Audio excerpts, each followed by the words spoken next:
Ez naiz gogoratzen oso ondo eraikinetaz eta bar, ez naiz ni gogoratzen naiz etortzen nintzela superposik, eta gogoratzen naiz txikiak ginenean, bukatzen zirenean urteak, azkenengo egunean eta horrela, bueno, pitzin, ez dago, gogoratzen dut urtero, hartzen dutela kriston negarrak, ematen zidareko kriston pena bukatzea. Orain pentsatzen dut nagusia izan eta esaten dut, batu maitea. Horretaz gogoratzen naiz, txiki, gero ja pasatu zitzaidan, nagusia gotan.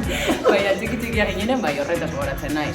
Eta gero adibidez gogoratzen naiz, dinot ikastola handia, txikia, gogoratzen naiz nire aizpa zegoela ikastolan, eta nire aizpa handi bezala, negarra egiten zuen pilo bat, eta egon zen urteak eta urteak negarra batean, eta gogoratzen naiz askotan.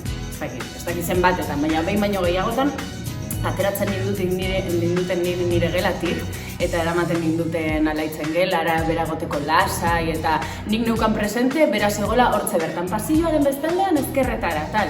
Orduan, niretzako baizela, eraikina igual oso handia zen, baina baizela familia txiki baten modukoa. Ni gogoratzen naiz adibidez asko bertsolaritza klaseetaz.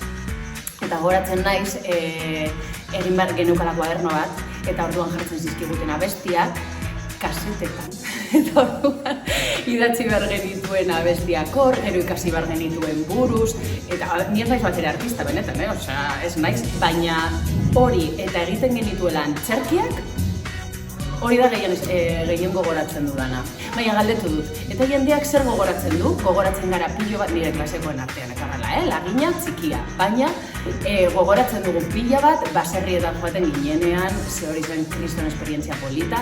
Gogoratzen gara konkretuki batetaz zela ubisa, eta zen barnategi bat, zen horra sartzen ginen, eta orduan han egiten ziren dinamika desberdinak, gu egoteko bultzatzen euskaren erabilera, eta bueltatu ginenean, ni gogoratzen naiz jendela kriston subidoiarekin, eta hemen geuden trapagaran, jendeak ez zekela euskaraz hitz egiten, baina gu joaten ginen kaletik, esan duzu hitz bat erdaraz, gometz bat! Bueno, geuden supermotibatuta.